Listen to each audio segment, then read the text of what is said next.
Marketingga ko'pchilik har xil sohalardan kirib kelgan. Kimdir o'qituvchilikdan bo'lsa, kimdir SMM yoki videograflikdan kirib kelgan bo'ladi. Jumladan men ham grafik dizaynerlikdan SMM ga, undan keyin bo'lsa marketingga o'tganman. Lekin menda bitta muammo, ya'ni o'zimni bilimsiz deb hisoblardim. Ya'ni marketingda o'sha ishlarni qilaverardim, lekin nima qilayotganimni tushunmasdim. Bu narsa ko'pchilikda bo'ladi, menimcha, ya'ni marketingdagi terminlarni tushunmaydi yoki qanaqadir metrikalarni tushunmaydi. Shuni orqasidan o'zini bilimsiz deb hisoblaydi. Va men bu marketingdagi metrikalar va terminlarni o'rganib chiqqanimdan keyin o'zimni nima ish qilayotganimni bilyapman va o'zimda anchagina ishonch oshgan. Bugun men sizlarga shu marketingdagi eng muhim bo'lgan 35 ta terminlarni tushuntirib beraman. Va bu videoni ko'rgandan keyin menimcha sizga ham o'zingizga bo'lgan ishonchingiz oshadi va o'zingizni chekingizni ko'tarishingiz mumkin yoki qanaqadir o'zingizni qilayotgan, nima ish qilayotganingizni aniq bilib olishingiz mumkin. Bo'lmasa boshladik, birinchi navbatda marketingni o'zi nimaligini tushunib olsak. Marketing bozordagi ehtiyojni tushunib turib, mahsulotni to'g'ri odamga yetkazish jarayoni. O'zi marketing juda ham katta umumiy narsa, lekin qisqa qilib tushuntiradigan bo'lsa, shu narsa hisoblanadi. SMM bo'lsa, uni ichidagi bitta yo'nalish. Ko'pchilik SMM deydi, lekin nimaligiga tushunmaydi. Social media marketing, ya'ni ijtimoiy tarmoqlar orqali mijozlarni jalb qilish usuli. Content marketing bo'lsa, foydali kontentlar orqali mijozlarni jalb qilish. Ya'ni aytaylik, mijozlar qanaqadir muammosi bor, bizda bo'lsa o'shanga yechim bor va uni o'rtasida turadigan narsa content marketing ikkalasini bir-biriga bog'lab beradi. Bu narsa social media marketing bilan content marketingning farqi shu narsadan iborat, ya'ni content marketingda faqatgina ijtimoiy tarmoqlar emas, balki Telegram orqali ham, har xil maqolalar yozadigan platformalar orqali ham biz o'zimizni g'oyamizni ilgari surishimiz mumkin. SMM da bo'lsa o'sha umumiy ijtimoiy tarmoqlar orqali mijozlarni jalb qilish, har xil strategiyalar orqali. Endi target audience, ya'ni so'zma-so'z tarjima qiladigan bo'lsa, nishondagi auditoriya. Ya'ni mahsulot asosan qanday odamlarga qaratilganligi, bizni maqsadli auditoriya desa ham bo'ladi. Bizni mo'ljallagan auditoriyamiz. Segmentatsiya bo'lsa, auditoriyani guruhlarga ajratish. Ko'pchilikning muammosi, meni mijozlarim общий hamma, bozordagi hamma. Ya'ni ingliz tili kurslarida oladigan bo'lsa, o'quv markazida odamlar aytadi, o'sha o'quv markazi egalari 7 yoshdan 70 yoshgacha o'qish mumkinmanda, hamma meni klientim deb o'ylashadi. Lekin bu narsa xato. Biz o'sha bozordagi auditoriyani segmentlarga bo'lib chiqish orqali biz ularni yaxshiroq tushunib, ularga yaxshiroq offer, taklif berishimiz mumkin va o'shunga yarasha kontent qilishimiz mumkin. Bu narsa demografik, psixografik, behavioral va geografik turlarga bo'linadi.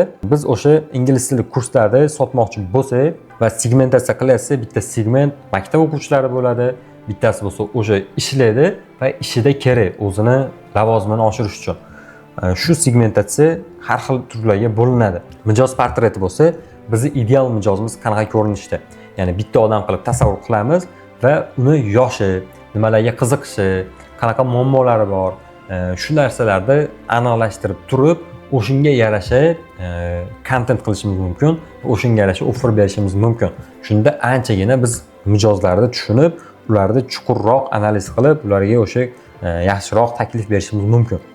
Positioning bu brendning bozordagi o'rni va imiji. Misol uchun aytaylik, ko'proq kafelarda qanaqadir retro imijini beradi, qanaqadir premium hissini uyg'otadi ba'zi brendlar. Ba'zi brendlar bo'lsa zamonaviylik, trendlarga intiladi. Shu narsalarni o'zida mujassam qiladi. Bu narsa o'sha brendingizni bozorda qanaqa o'rin egallagani, odamlarning fikrida sizni brendingiz qanaqa o'rin egallagan bozorda. Shu narsa position hisoblanadi. Endi USP, Unique Selling Proposition, ya'ni UTP ham deyiladi. Bu raqobatchilardan ajralib turadigan unikal jihatimiz. O'quv markazlarida yoki telefon magazinini oladigan bo'lsa, telefon magazinida arzon narx, hamma joyda arzon narx qilib berishadi. Assortiment kengligi, hamma joyda assortiment keng. Bizning UTP'imiz bu narsa bo'la olmaydi. Biz UTP'da boshqa raqobatchilarimizni yo'q narsa qilib olishimiz mumkin.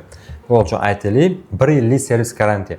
Ko'pchilik joyda 6 oy, 3 oy berishadi, biz o'shani 12 oy qilib turib, biz unikal jihatimizni o'sha tarafdan olib borishimiz mumkin va o'shunga yarasha kontentlar ishlab chiqib, mijozlarni jalb qilishimiz mumkin. Endi lead, mahsulotga qiziqish bildirgan, lekin hali sotib olmagan odam. Biz uni kontakti bor, bizga qiziqish bildirgan, lekin hali sotib olmadi.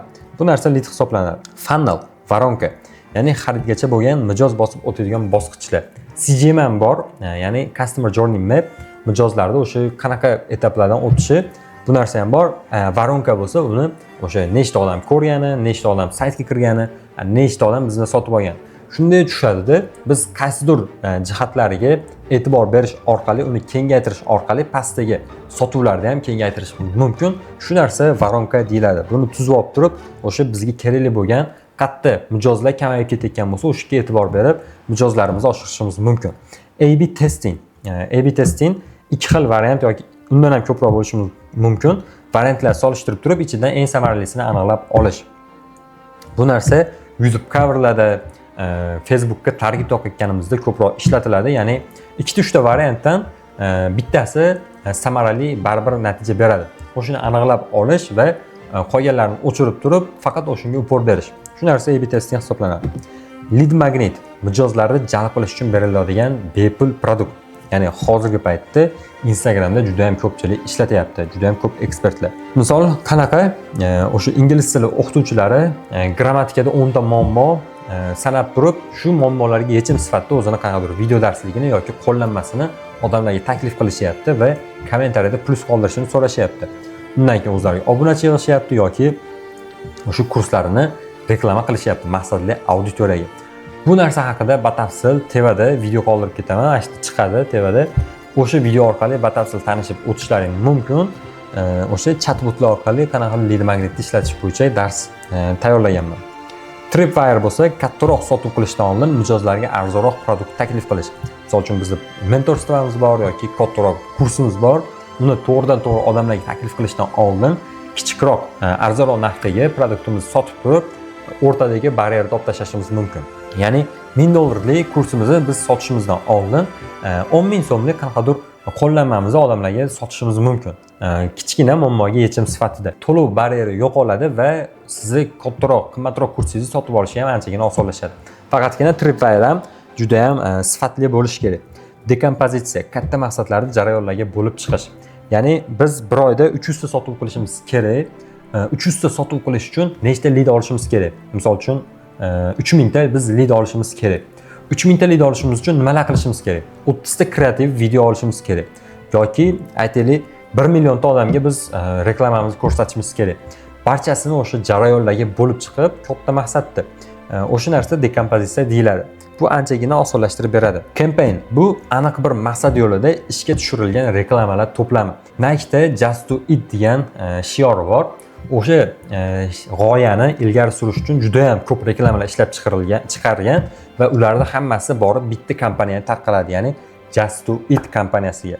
Bu narsa o'sha bitta g'oyani odamlarga singdirish uchun ko'pgina reklamalarda bitta to'plam qilingani bu reklama kompaniyasi hisoblanadi. Ko'proq targetda ishlatiladi. Endi kreativ reklamada foydalanadigan vizual va matn kombinatsiyasi. Ya'ni targetda biz har xil videolar qilyapmiz va tagiga o'sha qanaqadir matnlar yozyapmiz. O'shalarda hamma kombinatsiyasi kreativ deyiladi. Ya'ni bu ko'proq targetda ishlatiladi. Landing page mijozni sotuv yo'naltirish yoki ro'yxatdan o'tkazish uchun maxsus veb sahifa.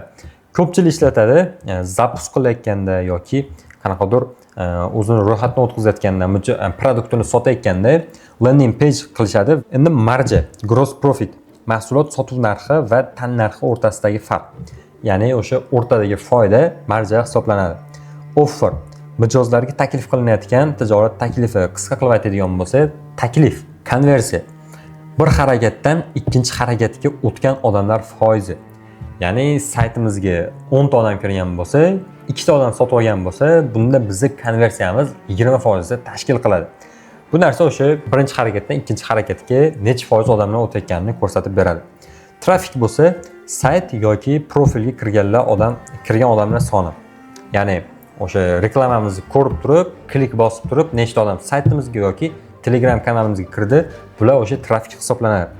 Impressions bu content necha marta ko'rsatilgani, ya'ni prosmotrlar. Reach bo'lsa, qamrab olingan odamlar soni. Ahvat deyiladi reach. Ikkalasini bir-biridan farqi impressionsda bu odam bir marta, bitta odam 2 marta ko'rgan bo'lsa, 2 martaga hisoblanadi. Reachda bo'lsa, o'sha nechta odam qamrab olingani. Bunda prosmotr rol o'ynamaydi. Engagement bo'lsa, like, comment, share bo'lishi mumkin, save, ya'ni odam yozishi mumkin va o'sha qisqa qilib aytadigan bo'lsa, qancha odam reaksiya bildirgani. Engagement rate bo'lsa, o'sha qamrovga nisbatan odamlarda reaksiya bildirish foizi. 100 ta odam reklamamizni ko'rib turib, ikkitasi o'sha like bosgan bo'lsa yoki komment yozgan bo'lsa, bizning engagement rateimiz 2% hisoblanadi. Retention mijozda qancha vaqt ushlab qolingani. Ya'ni YouTube videolari ham bor. Bitta videoda bitta odam o'rtacha qancha ko'ryapti. 10 minutli videoda 7 minut ko'rayotgan bo'lsa, bunda o'rtacha retention 7 minut tashkil qiladi. Yoki qanaqadir oylik obunali kanalimiz bor va bitta odam o'rtacha qancha bizda to'lov qilib kanalimizda turibdi. O'rtacha 5 oy turgan bo'lsa, o'sha o'rtacha nisbat bizda o'rtacha retentionimiz 5 oyda tashkil qiladi. Endi formulalar bilan bir yo'l berib ketaman. ROI, ya'ni return on investment. Sarflangan investitsiya qancha daromad olib kelgani. Buni formulasi daromaddan xarajatga ayirib yuboriladi va xarajatga bo'linadi va oxirida 100 ga ko'paytiriladi. Misol uchun aytaylik, bizni xarajatimiz $100 bo'lsa va biz $300 sotib qo'ygan bo'lsa, bunda bizning ROI'miz 200% da tashkil qiladi. ROMI bo'lsa, o'sha aynan marketingga sarflangan xarajat qancha daromad keltirgani. Bunda ham o'sha formulasi bir xil, marketingdan kelgan daromad va marketingda xarajatini ayirib turib, marketing xarajatiga yana bo'lamiz va 100 ga ko'paytirib qo'yamiz. Agar reklama uchun $100 sarflagan bo'lsa va $300 daromad qilgan bo'lsa, bunda ROMI 200% da tashkil qiladi. CAC, Customer Acquisition Cost. Bir mijoz jalb qilish uchun sarflangan xarajat. Ya'ni bitta mijozni biz sotib olish jarayoniga kelguncha qancha pul sarflayapmiz. Buni formulasi marketing общий xarajatni mijozlar soniga bo'lib qo'yamiz. Misol uchun marketing xarajatimiz общий $1000 bo'lgan bo'lsa va 100 ta mijoz bizdan sotib olgan bo'lsa, bunda bizni Customer Acquisition Costimiz $10 da tashkil qiladi. LTV, Lifetime Value. Bir mijoz umri davomida qancha daromad keltirishi. Bunda o'rtacha chekni o'rtacha hamkorlik muddatiga ko'paytirib qo'yamiz. Misol uchun aytaylik, o'quv markazida bitta o'quvchi oyiga $50 to'lab o'qiyotgan bo'lsa va o'rtacha 1 yil o'qisa, bizni LTV, o'sha mijozimizning LTV'si $600 da tashkil qiladi. CPC, Cost per click, ya'ni bitta klik uchun biz qancha pul sarflayapmiz. CPM bo'lsa, 1000 ta prosmotr uchun biz qancha pul sarflayapmiz. Bu narsalar o'sha metrga hisoblanadi. CTR bo'lsa, reklamamizni nechta odam ko'rgan bo'lsa va nechtasi uni klik bosgan bo'lsa, o'shini foizi, o'sha nisbati CTR deyiladi. Click through rate. KPI bo'lsa, juda ham muhim bo'ladi marketingda yoki istalgan sohada. Key performance indicators, ya'ni muhim natijalarni o'lchaydigan ko'rsatkichlar. KPI ni ishlatish orqali biz o'sha aniq natijalarni o'lchab olamiz va o'shinga qarab turib biz ishimizda motivatsiyani ham oshirishimiz mumkin. Marketingdagi eng asosiy va eng ko'p ishlatiladigan terminlar shular hisoblanadi. Agar video foydali bo'lgan bo'lsa, do'stlaringga ulashib qo'yinglar va kommentariyada o'z fikrlarini yozib qoldirsalaring, men har bittasini o'qib chiqaman.